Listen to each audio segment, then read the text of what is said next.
Okay, so let us now start with the code explanation part of the 4.2c task. In here we are having robot command edo file, map file, iRepository, map repository, and robot command repository.cs files. So let's begin with the basic explanation of each code in which we have made changes. So the first one, the robot command edo, it is responsible for interacting with a PostgreSQL database to handle robot commands. The class implements an interface called iRobot command data access. Inside this class, there are methods for retrieving, inserting, updating, and deleting robot commands from the database. To establish a connection with PostgreSQL database, the class uses npg-SQL namespace, which provides functionalities for database connectivity.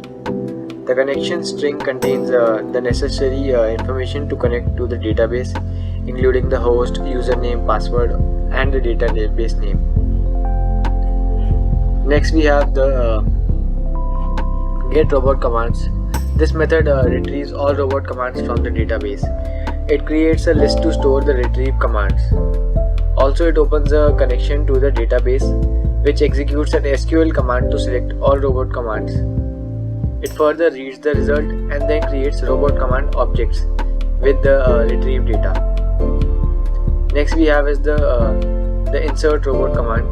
This method inserts a new robot command into each database.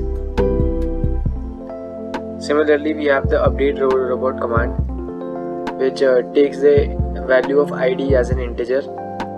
This method updates an existing robot command in the database based on its ID.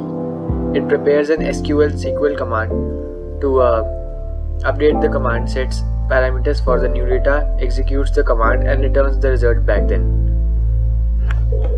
Also, we have a delete robot command, which accepts the ID in integer value. Now, this method delete a robot command from the database based on its ID. It prepares a SQL command to delete the command. It sets the parameter for the ID and executes the command and returns the value. Now if you move to a map.edo file, then here we have the getMaps method.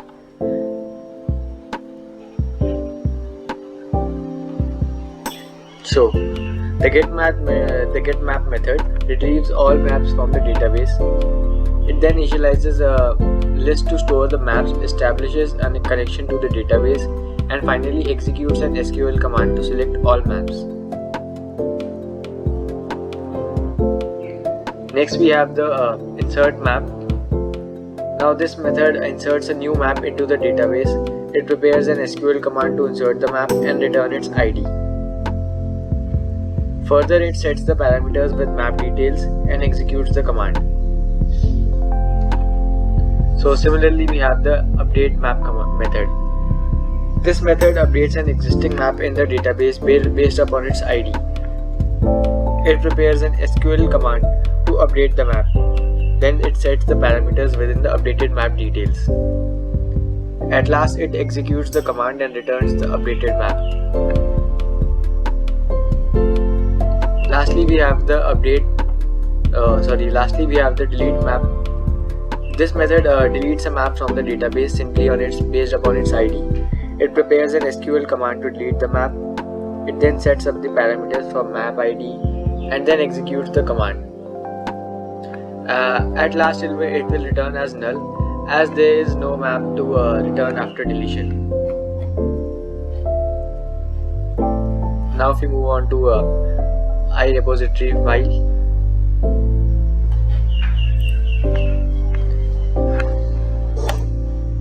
So here within the iRepository file, the robot controller API .persistent namespace. This interface provides a method execute reader for executing SQL commands and mapping the results. The interface includes the connection string constant for database connection. The execute reader method executes an SQL command and maps to the results to a list of objects of type T.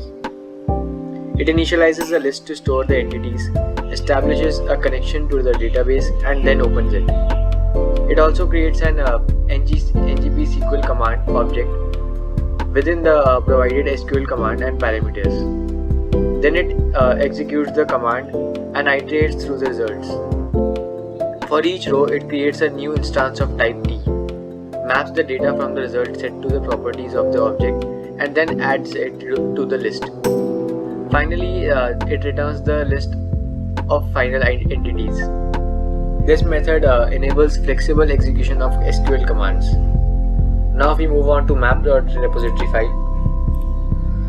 So here we have this. Now, to connect to PostgreSQL database, the class uses ngp SQL namespace. The interface iRepository provides a method executeReader for executing SQL commands as we have discussed earlier. The getMaps method retrieves all maps from the database, executing an SQL query through the repository interface. It fetches all maps and returns them as a list. The insertMap method inserts a new map into the database. It prepares SQL parameters for the insertion query and execution into the inserted map. Then we have is the update map. This method updates an existing map in the database based on its ID. Similarly, we have the delete map method that deletes a map from the database based upon its ID. So now if we move on to robot command repository.cs, then to connect to PostgreSQL database, it again uses ngp SQL namespace, as we can see here.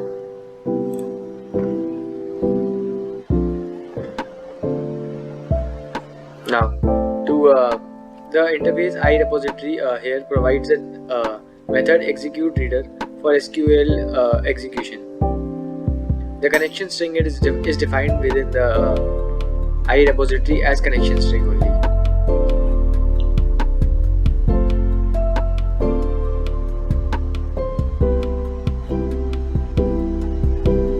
Here firstly we have the getRobot commands.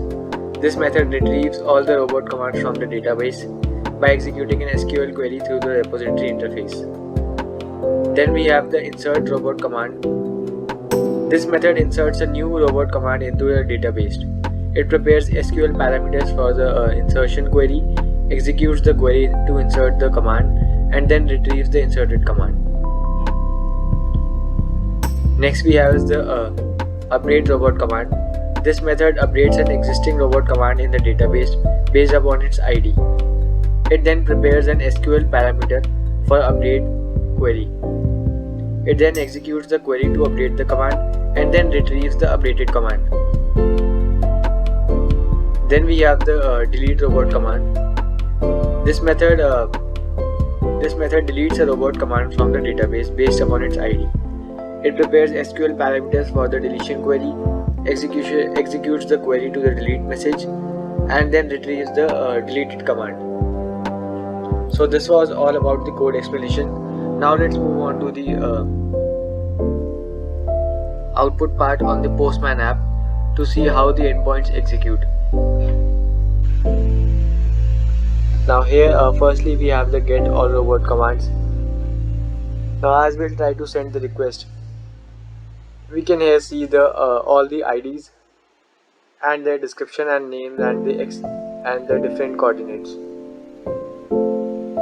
We can also see the created date and modified date along with their IDs. Now as we'll try to move this, then we can see that the name is moved forward, moved backward, and respectively with their IDs. Now when we try to move get the information with the help of their IDs, so when I try to search for 26, then we got this for the 26th ID. Now for post, we will just simply send the post command, and we can see that the command successfully was created. To update this, we'll use a put request by using their IDs, and the command was updated successfully.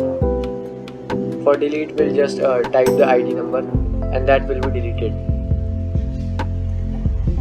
Now we'll use the map get command to get all the map IDs.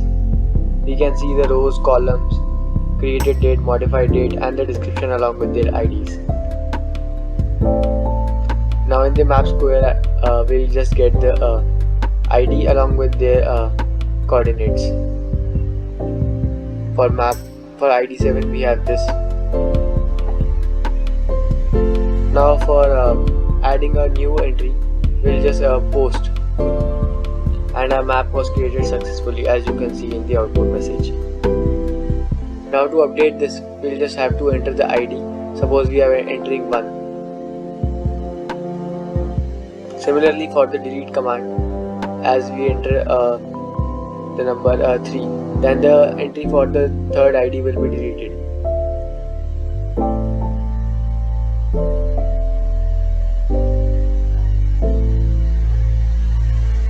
Now to fetch the coordinates of the map ID, we'll just enter the ID and it'll fetch the coordinates.